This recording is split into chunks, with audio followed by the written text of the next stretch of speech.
नमस्कार, मैं हूं श्वेता सिंह। आप देख रहे हैं गांव आज तक। शहर और गांव के बीच नए कनेक्शन का नाम है गांव आज तक। ये एक ऐसा शो है जिसके जरिए गांव के लोग पूरी दुनिया तक अपनी बात पहुंचा सकते हैं। ये एक ऐसा शो है जहां शहर के लोग गांव से जुड़कर सुकून के 2 पल बिता सकते हैं। तो आइए शुरू करते हैं आज का शो और देखते हैं गांव आज तक में आज क्या है खास।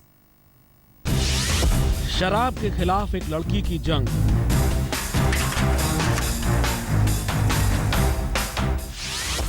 गांव वालों पर फिर गजराज का हमला,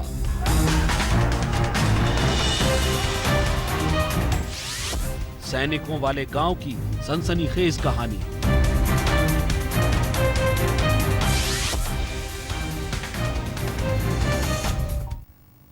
गांव आज तक में पहली खबर है उत्तर प्रदेश के गोंडा जिले से। यहां पर एक लड़की ने शराब माफिया के खिलाफ अकेले ही मुहिम छेड़ रखी है। मोहिनी आजाद नाम की इस लड़की की मुहिम ने गांव को शराब मुक्त कर दिया है। दुबली पतली मोहिनी का नाम सुनते ही शराब माफियाओं के होश उड़ जाते हैं। क्या है मोहिनी की कहानी? गांव की बंदिशों में रहते हुए कैसे उसने शराब के खिलाफ अकेले शुरू की मुहिम, आइए देखें।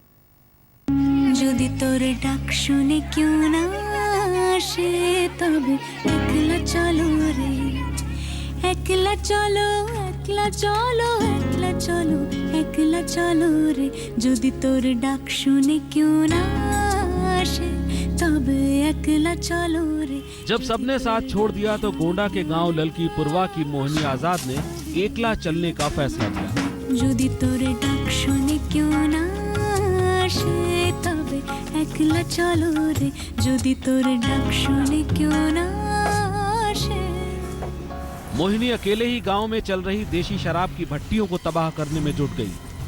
वो अकेले ही लठ लेकर गांव में घूमती और जहां भी उसे शराब की भट्टियां दिखाई देती तहस नहस कर देती।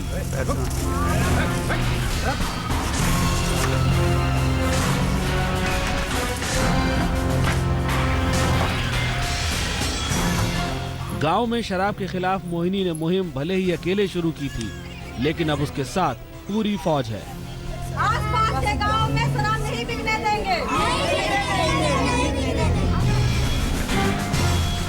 मेरे घर में भी शराब बनता था, बहुत लोग आते थे, बहुत बुरे नज़र से देखते थे। मैंने कहा कि आज मुझे देख रहे हैं, मेरे घर में बहुत बहनें भी हैं 2-3, वो भी इस तरह, उनको भी इस तरीके से देखते रहेंगे। मैंने वही उसी दिन संकल्प ले लिया कि शराब नहीं बनने देंगे और नहीं बिकने देंगे। मेरी मम्मी तो मानकर शराब की भट्टियां तोड़ डाली। शराब को लेकर मोहिनी का गुस्सा यूं ही नहीं है, शराब ने इसके पूरे परिवार की जिंदगी तबाह कर दी है। मोहिनी ने जब होश संभाला तो उसके घर पर कच्ची शराब का धंधा होता था। लड़ झगड़ कर मोहिनी ने घर में चल रही शराब की भट्टियों को बंद करवा दिया, लेकिन जब शादी हुई तो वहाँ भी शराब ने उसकी जिंदगी में जहर घोल दिया। मेरी शादी हो गई, मैं ससुराल गई। मेरा हस्बैंड भी शराब बहुत पीते थे। मैंने बहुत मना किया, लेकिन वो माने नहीं। वो कहे तुम्हें यहाँ से क्यों ना चली जाऊँ। मैंने फिर अपने मायके वापस आ गई। शराब की वजह से मोहिनी ने अपने पति को छोड़ दिया, लेकिन मायके आकर उसने सामाजिक बुराई के खिलाफ अकेले ही मोर्चा खोल दिया। यहाँ आकर मैंने अभियान छेड़ दिया अपने यहाँ, और अपने गांव के आसपास की भट्टियाँ भी मैंने बंद करवा दी। और गोंडा में कई भट्टियाँ जो चल रही थी, जो मुझे सूचना मिलता था, मैं वहाँ अकेले जाकर स्वयं भट्टियाँ तोड़ ताड़ के चली आती थी। मोहिनी के इस जज्बे को लेकर गांव की बाकी महिलाएं भी उसके साथ हो गई हैं। देखते ही देखते गांव की तस्वीर बदल गई। देशी शराब की भट्टियों के लिए बदनाम इस गांव से शराब माफियाओं के पैर उखड़ गए। जो मेरे साथ में कुछ महिलाएं हैं वो मेरा साथ दे रही है, और जो नहीं दे रही हैं उनसे मैं कतई नहीं कहूँगी कि आप मेरे साथ दीजिए, क्योंकि मुझे अब मैंने जितने शराब से शोषण हुई हूँ उसके खिलाफ में ही मैंने देखा है कि मेरे जीवन में जो व्यक्तिगत है उससे बहुत ही शराब से नुकसान हो। इसलिए मैं चाहती हूँ या दे या ना दे कोई साथ, लेकिन मैं नष्ट कर दूंगी उन भट्टियों को। तो इसमें तो खतरा भी आपको कुछ भी हो, क्यों ना मेरी जान चली जाए इस शराब की दूध से। मोहिनी और उसकी टीम अब गांव-गांव जाकर लोगों को शराब के खिलाफ जागरूक कर रही है। इन लोगों का सपना है कि देश का हर गांव शराब से मुक्त हो। कसम खाओ कि हम लोग शराब नहीं बनने देंगे और नहीं बिकने देंगे, और नहीं जहाँ भी भट्टियाँ हम लोगों को नजर आएगी वहाँ तोड़ते रहेंगे। अंचल श्रीवास्तव, गोंडा आज तक। 2 दिन पहले हमने आपको पश्चिम बंगाल के मिदनापुर, बांकुड़ा और पुरुलिया जिले के गांवों पर हाथियों के हमले की एक्सक्लूसिव पड़ताल दिखाई थी। हमने आपको बताया था कि कैसे झारखंड और उड़ीसा में माइनिंग के मनमाने धंधे ने हाथियों से उनका घर छीन लिया है। अपने घर से बेघर होने के बाद इन हाथियों ने पड़ोसी राज्यों का रुख कर लिया है। पश्चिम बंगाल के साथ साथ हाथियों के हमले से सबसे ज्यादा प्रभावित होने वाला राज्य छत्तीसगढ़ है। यहां पर भी गांव में लगातार हाथियों के हमले बढ़ते जा रहे हैं।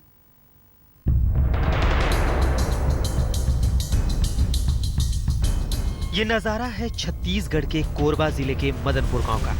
कोरबा के करीब 30 गांव के साथ साथ अंबिकापुर की सरहद पर बसे 40 गांव के लोग इकट्ठा हुए हैं हाथियों के हमले से बचने के लिए। ये ग्रामीण हाथियों के हमले से त्रस्त हैं। इनमें से कई ऐसे हैं जिनके परिवार के सदस्यों को हाथियों ने मौत के घाट उतार दिया है। इन जंगली हाथियों ने सैकड़ों गांव वालों के घरों को तहस नहस कर दिया है। किसानों के खेत खलिहानों और फसल को तबाह कर दिया है। गांव के लोग पंचायत करके हाथियों से बचने का उपाय तलाश रहे हैं, लेकिन मुसीबत ये है कि उनके हर उपाय पर हाथियों का हमला भारी है। कई 50 कई दिन 100 हाथी आते हैं। धान बोते उड़ीद जगह था, अभी वो गन्ना भी लगे हने करा इसरे वाला सब चीज फसल। एक चीज के नुकसान सकाती से तो पूरा पैर मेर चार मऊआ सब लटोर देते हैं। छत्तीसगढ़ के करीब 150 गांवों में हाथियों के हमले से कोहराम मचा हुआ है। खास तौर पर ओडिशा और झारखंड की सरहद से सटे जिले अंबिकापुर, कोरबा, रायगढ़, बलरामपुर, जशपुर और सूरजपुर में तो हाथियों ने उग्र रूप धारण कर लिया है। जानकार हाथी और इंसान के बीच छिड़े संघर्ष के लिए सरकार को जिम्मेदार ठहरा रहे हैं। हाथी के संरक्षण को लेकर राज्य सरकार पूर्णतः असंवेदनशील तरीके से पेश आ रही है। यहाँ पे जो लेमरू का एलिफेंट था, जो घोषित किया गया था कि सैद्धांतिक सहमति थी MOF की, लेकिन सिर्फ कोल माइनिंग के कारण इसको विड्रॉ कर लिया गया और उसका परिणाम ये है कि आज बड़े पैमाने पे हाथी और मानव संघर्ष बढ़ रहा है। शुरुआती दौर में हाथियों का झुंड जंगलों के भीतर ही सीमित था, लेकिन जैसे जैसे हाथियों की संख्या बढ़ती गई, खाने और पीने के पानी के लिए ये गांव की ओर कूच कर गए। इन हाथियों को काबू करने के लिए साल 2007 में केंद्र सरकार ने प्रोजेक्ट एलिफेंट को मंजूरी दी थी, लेकिन 8 साल बाद भी ये प्रोजेक्ट ठंडे बस्ते में बंद है। बॉर्डर क्रॉस करके आ रहे हैं, उनको मैनेज करना, उसके लिए बहुत सारे अलग अलग उपाय फॉरेस्ट डिपार्टमेंट और दूसरे डिपार्टमेंट कर रहे हैं। बीते 8 सालों में प्रोजेक्ट एलिफेंट के तहत निर्माणाधीन 5 एलिफेंट रिजर्व पार्कों का कामकाज ठप है। एलिफेंट कॉरिडोर के इन महत्वपूर्ण इलाकों में कोल ब्लॉक निकलने से सरकारी अमला चुप्पी साध कर बैठ गया है। कोल ब्लॉक के मद्देनजर पहले तो केंद्र और राज्य सरकार दोनों ने एलिफेंट कॉरिडोर का दायरा कम करने का प्रस्ताव तैयार किया, लेकिन बाद में सारी योजना ही खटाई में पड़ गई। नतीजा ये हुआ कि इंसान और हाथियों के बीच खूनी संघर्ष तेज हो गए। हाथी बन जा मेरे साथी। ऐसा नहीं है कि वन विभाग ने हाथियों को लोगों का साथी बनाने की कोशिश नहीं की, लेकिन उसके तमाम नुस्खे बेकार साबित हुए। अब जरूरत इस बात की है कि जल्द से जल्द प्रोजेक्ट एलिफेंट को पूरा किया जाए, वरना एक बड़ी आबादी हाथियों की दुश्मन बन जाएगी। कैमरामैन महेंद्र के साथ सुनील नामदेव, कोरबा, आज तक। अब बात करते हैं गांव की परंपरा और विरासत की। लकड़ी के खिलौनों का एक पहलू होता है, वो बच्चों का दिल बहलाने के काम आता है, लेकिन दूसरा पहलू यह होता है कि उनसे होने वाली कमाई से कारीगरों के घर भी चलते हैं।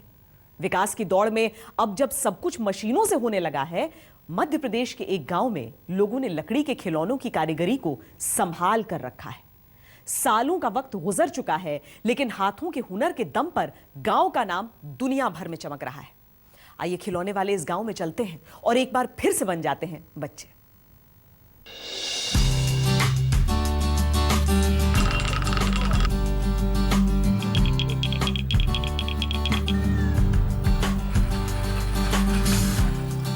हवाई जहाज लकड़ी का हुआ तो क्या, उस पर सवार होने का आनंद तो असली है। और इस झुनझुने को तो सुनो जरा, मुस्कुराहट ले आता है चेहरे पर। ये लकड़ी की चिड़िया, ये लकड़ी का लट्टू, कितना रंग बिरंगा संसार है ना। भले ही आज की बदलती दुनिया में अब इन खिलौनों की मांग कम हो गई हो, लेकिन ये खिलौने अब भी बचपन को खुशियों की सौगात देते हैं। आइए जरा मध्य प्रदेश में सीहोर जिले के बुदनी गांव में, यहाँ लकड़ी की एक अलग ही दुनिया बसती है। ये तो हमारे दादा परदादा से चला आ रहा है काम। अभी जब से हम आए तो हम भी करते हैं जी।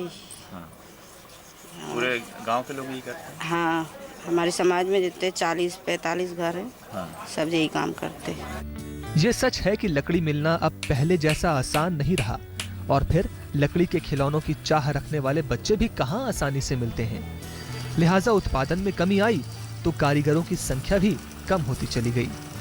परिवार में बस लकड़ी की दिक्कत आती है, लकड़ी नहीं मिल पाती समय पे, दिक्कत आती है। स्टॉक जो करते हैं थोड़ा थोड़ा तो वो लकड़ी खराब होने लगती है, बेचने की समस्या होती है, मार्केट में कहाँ बेचें, क्या करें।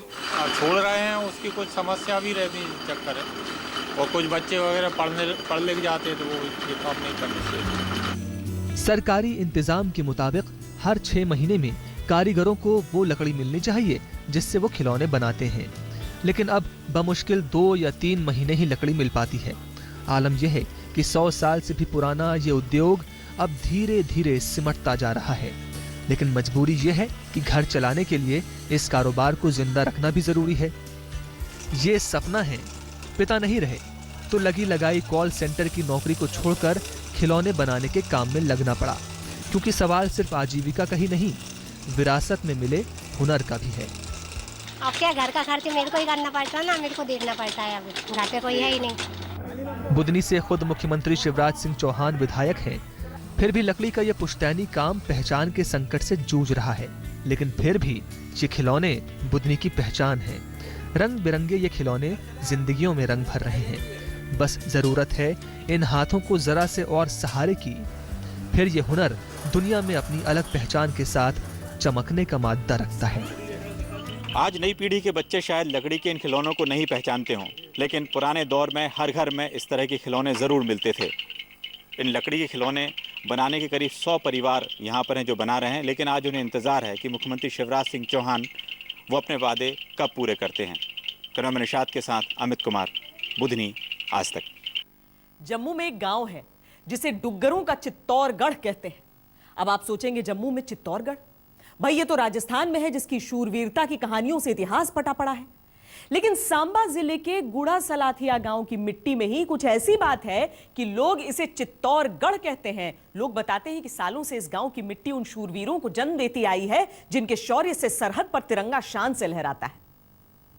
राह कुर्बानियों की नवीरान हो, तुम सजाते ही रहना नए काफिले। इन आंखों ने जंगों के मंजर देखे हैं, इन आंखों ने सरहद की निगहबानी की है, इन आंखों ने अपनों की शहादत देखी है, इन आंखों ने जीत के जश्न देखे हैं। बांध लो अपने सर से।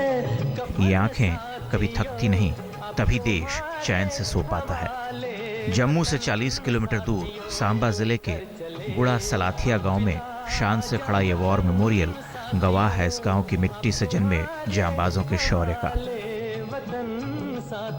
इस बात का गर्व है कि इस गांव में कोई भी ऐसी फैमिली नहीं है जो कि जहाँ तो उन्होंने सर्व किसी मेंबर सदस्य ने सर्व किया होगा, या सर्व कर रहा है, या सर्व करना चाहता है। गुड़ा सलाथिया की वीरता की इतनी कहानियां हैं कि इस गांव को जम्मू का चित्तौड़गढ़ कहा जाने लगा है, और अक्सर लोग इसे जनरलों और कर्नलों का गांव भी कहते हैं। इस गांव का फौजी इतिहास सदियों पुराना है। इस गांव के नौजवान फौज में शामिल होकर देश सेवा को अपना कर्तव्य मानते हैं, तो इसके पीछे वो कहानियां हैं जो उनके परिवार के लोगों से जुड़ी हैं। किसी का भाई सेना में लेफ्टिनेंट जनरल है तो किसी का भाई एयरफोर्स में विंग कमांडर। कहा जाता है कि इस गांव के किसी भी सैनिक ने कभी भी कोई जंग नहीं हारी, और इसी वजह से इस गांव का जिक्र गिनीज बुक ऑफ रिकॉर्ड्स में किया जाता है। किताबों में इस गांव की वीरता का बखान तो हमेशा से होता रहा है। डुग्गर दा चित्तौड़गढ़ नाम रखने के पीछे एक राज है कि हम कभी हारे नहीं हैं। गुड़ा सलाथिया के गांव को एक ही चीज का फख्र है कि इस गांव को जनरल और कर्नलों का गांव कहा जाता है। हर साल दर्जनों यहाँ पर आर्मी में ऑफिसर रैंक के लोग भर्ती होते हैं, और साथ ही साथ नीचे जो कांस्टेबल रैंक के जवान भी यहाँ पर जाते हैं। जिनको नौकरी नहीं मिलती वो CRP और BSF में भर्ती होते हैं, मगर कौम में एक ही जज्बात है कि उनको देश के लिए लड़ना है। कैमरामैन सईद अली के साथ अश्विनी कुमार, जम्मू आज तक। गांव आज तक में आज के लिए इतना ही। देश और दुनिया की बाकी खबरों के लिए आप देखते रहिए आज तक।